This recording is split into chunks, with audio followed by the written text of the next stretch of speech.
once again, all fired up is going to be moved a little bit. Nicole's husband had surgery, so she is going to be with him tonight. And I'm just going to do an episode of Gloves Off and talk a little bit about ageism, especially ageism when it comes to politics, and just in general. Most people may not know this. I've said it before, but I'm 53 years old.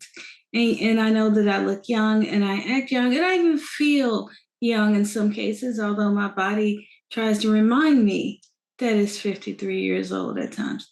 But the one thing I wanted to talk about is like ageism is a thing. Ageism is definitely a thing, and it's the most acceptable form of ageism, especially in corporations and in the film industry. I recall once having somebody reach out to me. They loved my work. They loved my animations. They were like, "Oh, I want to hire you," you know. So, and they said, "Well, all we need you to do is send your ID. You have to be 35 years of age." Now, I was at the time when this offer was made to me. I was 34, no, 36. I just turned 36. And I said, dude, I'm 36. Oh, well, we can't hire you. So the cutoff is strict. It's right at 35. Well, yeah, that's what it was a recruiter. And she was saying, well, that's what the client wants. And I'm thinking to myself, okay, so I'm everything you want. You love my ideas. You love my work. And yet you don't want to hire me because I'm 1 year off of a stipulation. Didn't make any sense. But, to go even further, I remember I was in a chat once. It was I won a screenwriting contest. Yay, WJ! That's another thing for another time. But you guys killed it. Thank you. But okay, getting back to it. I had won a screenplay contest, and one of the prizes was you were going to confer with several different agents and managers and stuff, and they were going to tell you could ask them the right questions. And I remember one of the guys asked the question, I'm 65. Am I too old to be in this industry? And they told him basically, look, if you're willing to go and slip coffee and be a PA and show your worth, maybe, just maybe, you might be able to do some stuff. And I'm just like, wait. Like I said, I'm 53 years old. I've won contests. I've had stuff produced, and I didn't get all the stuff done when I was younger. When I was younger, I diversified my creative talents. I did marketing stuff. I did animation. I did a bunch of stuff, and I got hired to do that. I enjoyed it, but I was writing screenplays on the side and submitting them and getting some traction. But when I started kind of really focusing my screenplay writing on exclusively, I started getting a little bit more of a headway. And I was in my 40s, right? So this kind of has nothing to do with it. I think people have this perception that when you're older, you're set in your ways, and some people are. But I would tell you, I'm an extremely progressive-minded person. I love technology. I'm not one of these, type of peoples. I think they call them Levites, the kind of people anti-tech, and they're so hipster about it too. They're like, I don't watch television. I don't have a cell phone. I don't take selfies. What's with the taking of selfies? It's like, you know what? People have taken pictures of themselves for decades. And then we had Polaroids, and we had digital cameras and all this stuff. All a selfie is us doing the same thing we did with a Polaroid. There's nothing wrong with it. I'm sick of people beating people up for taking selfies. I enjoy taking selfies. I do it for a lot of reasons. I even do it for some health-related reasons, if you want to know the truth. Taking selfies have let me know when I am low on my iron because my skin looks different. When I have hollows under my eyes, but at the same time, I do it because I'm an older woman. And guess what? Being an older woman, you feel a little more self-conscious. When I was young, I wasn't as self-conscious about my looks as I am now. And I'll sit and so I have a gray hair? Is everything looking right? Is the lighting right?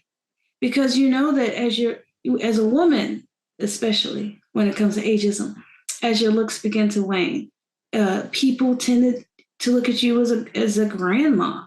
I still have young children. I have teens, but it's like you're relegated to the porch now. You have nothing else to contribute. I still feel like I have so much. I still feel young in the mind. My body, I have an autoimmune thing. My body sort of rebels against me. But I still feel like that young girl who was kicking it in Little Five Points in Atlanta back in the day when, um, you know, I was a young goth doing my young goth stuff, you know. So we go to Feinstein and even Mitch McConnell. Um, you know, to me, there's a bit of abuse behind the idea of keeping people in a position where you see them deteriorating right before your eyes. And I tell my kids, if that happens, first of all, I'm not going to tell them they need to take care of me. I'm going to save my money and go into a facility, one that I hope is really nice. And, and if they come visit me, they do. I don't believe in, guilt tripping your children and all this stuff. They're going to have their lives. The whole point is to have their lives. You raise them, you hope they'll be good people who contribute to the society and make it better. And then you live your own last days and make the most of them. And that's what I'm going to do. But right now, I'm still relatively young enough to do things. But when you reach about 90, 80, at this current moment in time, so much is happening to the body. I've seen recent death of loved ones who are older, and the deterioration, what they go through, is something that should be very private, and it's something that they should have the ability to do with some dignity.